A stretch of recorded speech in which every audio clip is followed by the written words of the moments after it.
विनय जैसे ही शेख की लड़की साहिदा के कमरे में घुसता है तो उसकी हालत खराब हो जाती है। विनय के घुसते ही साहिदा झट से कमरे का दरवाज़ा लॉक कर लेती है अंदर से।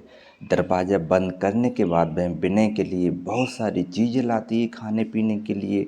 विनय डरते डरते सारी चीज़ें खा लेता है। उसके बाद साहिदा एक गिलास गर्म भेड़ का दूध लेकर आती है, वो विनय को देती है। विनय वो दूध भी पी लेता है। उसके बाद साहिदा उसको अपने बेड की तरफ ले जाती है। विनय जब वो बेड देखता है तो दंग रह जाता है, आश्चर्यचकित रह जाता है, क्योंकि उसने अपनी ज़िंदगी में ऐसा बेड कभी नहीं देखा था। वो इतना महंगा बेड था। तभी विनय और साहिदा एक दूसरे के साथ नाजायज़ संबंध बनाने लगते हैं।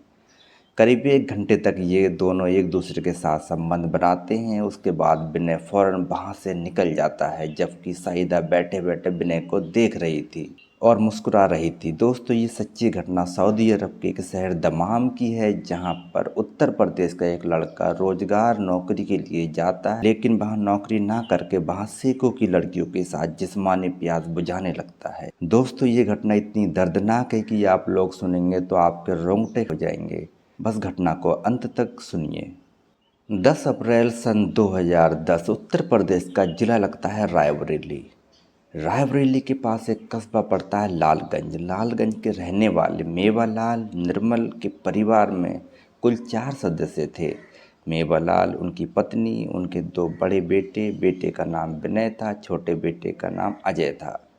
मेवालाल का लालगंज में कपड़े की प्रेस की दुकान थी, मतलब लॉन्ड्री की दुकान थी। परिवार के सभी सदस्य उसी दुकान में लगे रहते थे। सभी प्रेस का काम करते थे। धंधा ठीक ठाक चल रहा था, लेकिन उतनी आमदनी नहीं थी जिससे उनका सही गुजारा हो सके। आए दिनों पैसों की तंगी बनी रहती थी। विनय बहुत अच्छा लड़का था। उसका एक ही सपना था कि वह अपने परिवार के लिए खूब सारा पैसा कमाए। लेकिन कैसे एक दिन मेवालाल के पड़ोस में खूब बैंड बाजे की आवाज़ आ रही थी।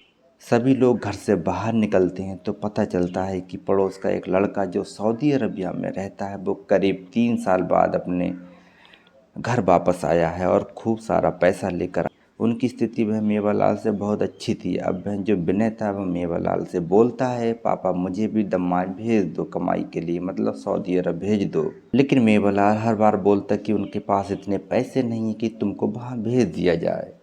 एक दिन मेवालाल खुद ही विनय को बुलाते हैं और बोलते हैं कि देखो, तुमको लॉन्ड्री का काम बहुत अच्छे से आता है, तुमको तुमको प्रेस का काम बहुत अच्छे से आता है, क्या तुम दम्माम सऊदी अरबिया जाओगे?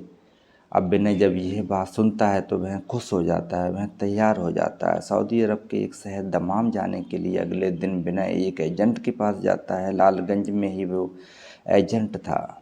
एजेंट विनय को सारा खर्चा बता देता है कि सऊदी अरब जाने के लिए इतने पैसे खर्च आएंगे। विनय वापस आकर मेवालाल को बताते हैं कि भाई इतने पैसे का खर्चा वो बता रही हैं।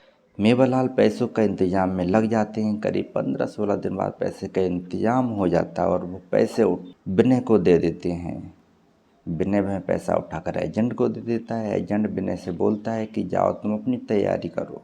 विनय तैयारी में डट जाता है। 13 जून सन 2012 को विनय दमाम के लिए लखनऊ से फ्लाइट पकड़ता है। करीब 4 घंटे की फ्लाइट के बाद दमाम में उतर जाता है। उतरने के बाद पहले से ही एक एजेंट विनय को लेने आया हुआ था। वो विनय को अपने साथ अपने घर ले जाता है। घर ले जाने के बाद वो विनय को बोलता है कि तुम्हारी नौकरी एक शेख के यहाँ है और तुम्हारा काम उनके यहाँ सारा लॉन्ड्री का काम देखना होगा। आज तुम आराम करो, कल तुम शेख के यहाँ पहुँचा देंगे।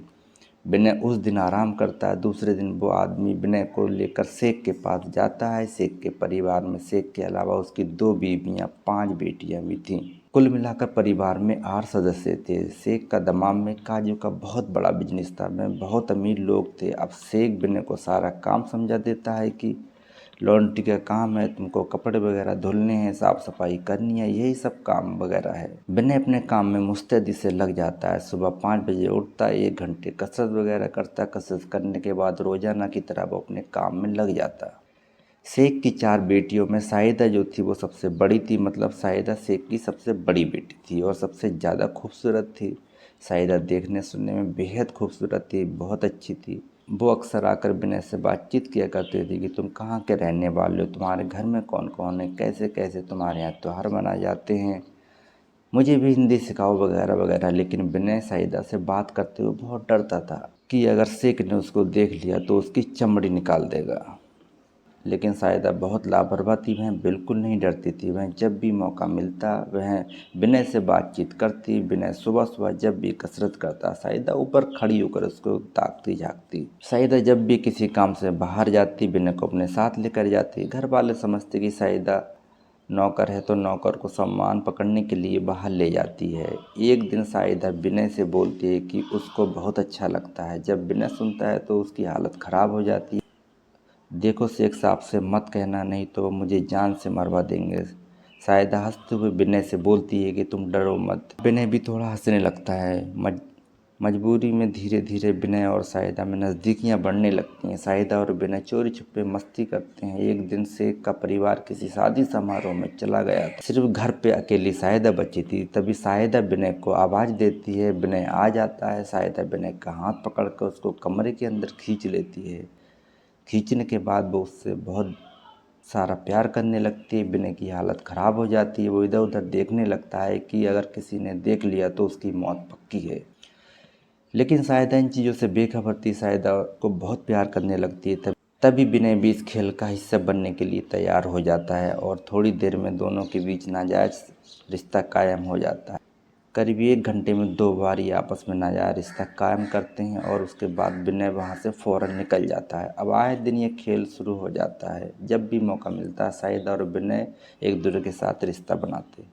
जो साहिदा थी वह विनय से प्यार करने लगी थी, बल्कि अपनी जिस्मानी ज़रूरतों को पूरा कर रही थी। ये बात विनय भी जानता था कि मुझसे वह प्यार व्यार तो कुछ करती नहीं, बस अपनी जिस्मानी प्यास बुझा रही है। दोनों बस अपनी जिस्मानी ज़रूरतों को पूरा कर रहे थे। एक दिन साहिदा के यहाँ मिलने उसकी एक दोस्त आती है। जब वह आती तो साहिदा उसको विनय से मिलवाती। साहिदा ने उसे फ्रेंड को विनय के बारे में पहले से ही बता रखा था।